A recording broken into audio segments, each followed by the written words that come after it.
நண்பர்கள் அனைவருக்கும் வணக்கம். நான் இது ப்ளூ பெல் ஹிப்ஸில் போடுற ரெண்டாவது ஆர்டரு. எனக்கு நேற்று தான் கைக்கு கிடச்சிச்சு. இன்றைக்கி தான் நான் அன்பாக்சிங் ஓப்பன் பண்ணுறேன். உங்கள் முன்னாடி தான் ஓப்பன் பண்ணுறேன். அந்த பேக்கிங் எவ்வளோ அழகாக பேக்கிங் பண்ணியிருக்காங்க பாருங்கள். அதாவது ரெண்டு பக்கம் தெர்மாக்கோல் ஷீட்டை வச்சு போட்டு உள்ளே வந்து ஃபோட்டோ ஃப்ரேம் வச்சு நீட்டாக செலோ டைப் போட்டு சுற்றி வேறு கவர் போட்டு நல்லா பேக்கிங் வந்து ஃபஸ்ட் கிளாஸாக இருக்குது. நம்ம அட்ரஸ் அண்ட் எஸ்டி கொரியரில் தான் அவங்க டிஸ்பேச் பண்ணுறாங்க. பேக்கிங் ரொம்ப நீட்டாக இருக்குது. இப்போ தான் பேக்கிங் பிரிக்க போகிறேன். அது பாருங்கள் எவ்வளோ அழகாக பேக்கிங் பண்ணியிருக்காங்கன்னு. சுற்றி வேறு அந்த பீடிங் எதுவும் டேமேஜ் ஆகாமல் இருக்கிறதுக்காண்டி ஃபஸ்ட் கிளாஸாக தெர்மாக்கோல் ஷீட் வச்சு பேக்கிங் பண்ணியிருக்காங்க. ஓப்பன் பண்ண ஃபோட்டோ ஃப்ரேம் வந்து A4 சைஸில் போட்டேன். இப்போ அந்த ஃபோட்டோ ஃப்ரேம் தான் நீங்கள் பார்த்துட்ருக்கீங்க.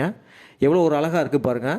A4 சைஸ் எதுக்கு நான் போட்டேன்னா, இது ஒரு சாதாரண மொபைல் எடுத்த ஃபோட்டோ தான். அதனால் பிரிண்ட் உடையாமல் இருக்கிறதுக்காண்டி போட்டேன். அப்படி இருந்தும் இதில் வந்து பார்த்திங்கன்னா ஃபோட்டோ குவாலிட்டி வந்து ஃபஸ்ட் கிளாஸாக இருக்குது. அவங்க பண்ணி கொடுத்த டிசைன் எடிட்டிங் ரொம்ப ஃபஸ்ட் கிளாஸாக இருக்குது. அண்டு ஃபோட்டோ குவாலிட்டி சொல்கிறத விட ஃபோட்டோ பின்னாடி அந்த ஃப்ரேம் போட்டிருக்காங்க பாருங்கள், வுட்டில் அந்த ஆணி அடிக்கிற சைடு அண்ட் அந்த வுட்டில் போட்டிருக்கிறதுலாம் ரொம்ப ஃபஸ்ட் கிளாஸாக இருக்குது. அதை பார்த்தீங்கன்னா பின்னாடி தெரியும் உங்களுக்கே. அவ்வளோ கனமாக அந்த மைக்கா சீட் போட்டு நல்லா வுட்டில் நீட்டாக பண்ணி கொடுத்துருக்காங்க. ஆணி அடிக்கிற சைடு ஃபஸ்ட் கிளாஸாக இருக்குது. நல்லா கனமாகவும் இருக்குது. அண்டு வந்து பார்த்திங்கன்னா அந்த பீடிங் பார்த்திங்கன்னா ரொம்ப லுக்காக இருக்குது. அதாவது ஃபோட்டோ ஃப்ரேம் வந்து ஒரு சில பீடிங் வந்து பார்த்திங்கன்னா எல்லாம் ஃபுல்லாக மறைச்சிரும். ஆனால் இதில் வந்து பார்த்திங்கன்னா ஃபோட்டோ பீடிங் வந்து ரொம்ப சின்ன லெவலில் நல்லா மறைக்காமல் ஃபோட்டோ நல்லா தெளிவாக எடிட்டிங் பண்ணி போட்டிருக்காங்க. இன்றைக்கி ஃபாதர்ஸ் டே, அதனால் தந்தை தினத்தை முன்னிட்டு இந்த நான் ஆர்டர் போட்டேன்.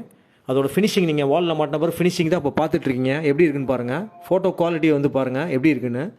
ஃபஸ்ட் கிளாஸாக இருக்குது. உங்களுக்கு எதுவும் இந்த ஃபோட்டோ தேவை அப்படின்னா இந்த ஸ்க்ரீனில் உள்ள நம்பருக்கு நீங்கள் வாட்ஸ்அப் பண்ணி ஆர்டர் போட்டுக்கலாம். வீட்டு அட்ரஸ்க்கு அவங்களே பண்ணி கொடுத்துருவாங்க, கொரியர் பண்ணி கொடுத்துருவாங்க. COD not available. பணம் கட்டிட்டிங்கன்னா உங்கள் வீட்டுக்கே ஆட்டோமேட்டிக்காக மெட்டீரியல் வந்துடும். ஃபஸ்ட் கிளாஸாக இருக்குது. கடைசியாக பாருங்கள் அவுட்புட் எப்படி இருக்குன்னு பாருங்கள். பிரிண்ட்டு